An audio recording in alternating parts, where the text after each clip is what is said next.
طلعت نمرة وبسكن الحياة بخلاتها.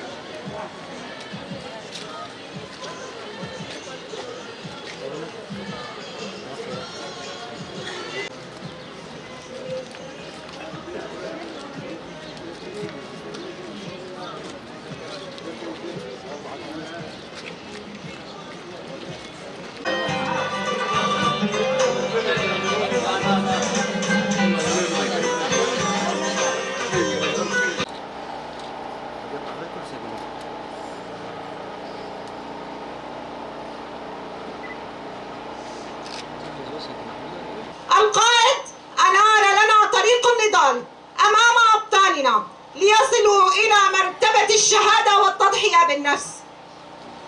فأبطال الجيريلا من زهدوا بالحياة الدنيا واختاروا حياة النضال والمقاومة ووهبوا حياتهم فداء لمبادئ آمنوا بها واعتلوا الجبال للدفاع عن شعوب المنطقة ودفع العدوان عنا ولم يتنازلوا عن مبادئهم حتى يحققوا النصر أو الشهادة. ثورتنا بداية نعزي أنفسنا ونعزي عائلة الشهيد آمد زانا الذي ارتقى بالشهادة والتحق بقافلة الشهداء الذين ضحوا بأنفسهم وبدمائهم الزكية لكي نحيا بعزة وكرامة. الشهيد آمد والشهداء الذين ارتقوا من قبله اختاروا طريق الحرية كلهم عقيدة وإيمان يحملون فكر وفلسفة القائد عبد الله أوجلان الذي أعطى للعالم بأسره معاني الحرية وكيفية تحرير الشعوب من الظلم والعبودية. منسقية كونغراستار سريدا ام سرساغي اجمال را دخوازن ده شخص هوال زانادا همو شهیدن آزادیین ببیرتینن و بجناخال برانبری وان ده تاوینن شهیدن کو نقشه آزادی خیز کرنه بخوناخای پیروز بدی پنزیری ویگو ایرو اف خدواندن آزادی و نقشه آزادی دیاری همو مروواهی اندکن چواگو مزوبوتامیا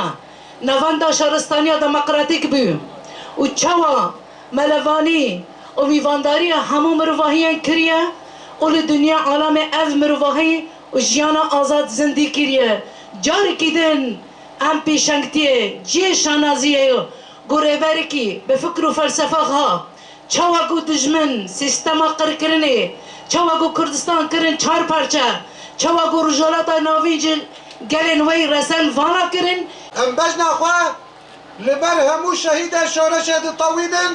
لحر چار پرچه کردستانه بسریده اف سرزاغیش مالباتا شهید فلان خوازن اوش همو مالباتا شهیده و دایش که شهیده دخوازن ایران لبن فی کونی شرف و ناموسه و دو شخص شهید فلان ام همو شهید شورش ببیرتینن و ام همو کس بدلکی برحکی بجانکی و بدنگکی بلند ام دنگ خود گیرن دولتا ترکی فاشست و اردوغانی خویمش ام جارد بیشن ام ملتکی ام هزا خوش شهید خود گرن جیانا آزاد برهم آوینا شهیدانه ناوی دفگری زانا آمد ناوی پاشناف فلات حسین ناوی ده جیهان ناوی باف سیف الدین جیو دیروکا اجدایک بونه یکی ماه یکی 1997